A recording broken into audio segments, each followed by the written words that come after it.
Hello বন্ধুরা, আজকে যে ভিডিওটি দেখাচ্ছি সেটা হচ্ছে পুরী সমুদ্রে কিছু জেলেরা মাছ ধরার জন্য একটা নৌকা করে 4 জন যাচ্ছে। এরা প্রায় 1-2 কিলোমিটার বিস্তীর্ণ এলাকা জুড়ে মাছ ধরে, মানে তীর থেকে। তো দেখুন কিভাবে এরা সমুদ্রের যে ঢেউয়ের বিপরীত দিকে কীভাবে নৌকাটা নিয়ে যাচ্ছে। একটা জিনিস জানতে পারলাম যে এদের জেলের কাছ থেকে, তো এই নৌকাটা কখনো ডোবে না, মানে এটা উল্টে যায়, মানে এমনভাবে তৈরি আছে জিনিসটা, এটা উল্টে গিয়ে আবার সোজা হয়ে যায় বা উপর দিকে থাকে, তখন এটা আবার সোজা করে নেয়। তো যাই হোক, এরকম একটা মেকানিজমে তৈরি। তো এরকম দেখুন যাচ্ছে কীরকমভাবে, এর মধ্যে ঢেউয়ের বিপরীতে আবার ফিরে চলে আসছে এরা।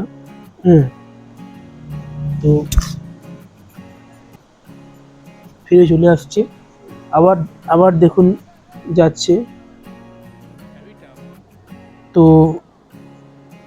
কিছু পুরী সমুদ্রের ব্যাপারে অজানা কিছু তথ্যও আছে, সেটা বলছি।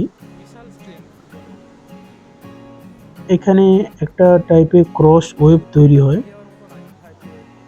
মানে সমুদ্রটা দেখতে শান্ত হলেও ভিতরে অনেকটাই স্রোত থাকে। আর রাত্রিবেলা এই বীজটা যে দেখতে পাচ্ছেন, এই বীজটির এতে অনেক সময় লাল কাঁকড়া দেখা যায়। সমুদ্রের ভাটার সময়ে সমুদ্রের জল অনেক দূর পর্যন্ত পিছিয়ে যায়। এই সময় ছোট মাছ ও ঝিনুকগুলি স্পষ্ট দেখা যায়।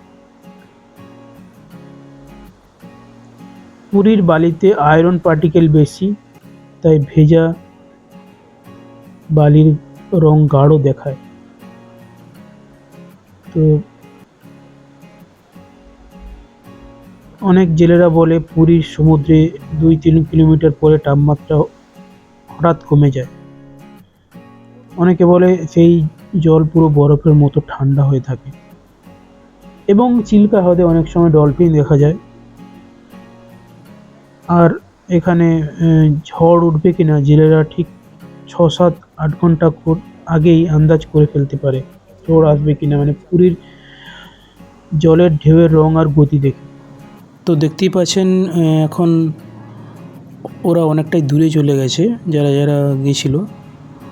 তার মধ্যে একজন স্ট্রাগল করছে যে ওঠার জন্য, সে নেমে গেছে, মানে নেমে গেছে বা পড়ে গেছিলো ঢেউয়ের জন্য। দেখুন সামনের জন কত স্পিডে লাঙলটা ধরছে, এরকমভাবে ঢেউয়ের বিপরীত মুখে যাচ্ছে। তো ওরা ওখান থেকে কিছু মাছ ধরে আনে, সেটি এখনই দেখাবো। তো দেখুন একজন দেখুন কিছুতেই নৌকাটাতে উঠতে পারছে না, ও মানে নদীর স্রোতটা এতই বেশি, সেই জন্য উঠতে পারছে না। এবার ঢেউগুলো পুরো তীরে আসছে দেখুন। এবার দেখুন মাছটা চলে আসছে, কে ম্যাকরেল মাছ বলে।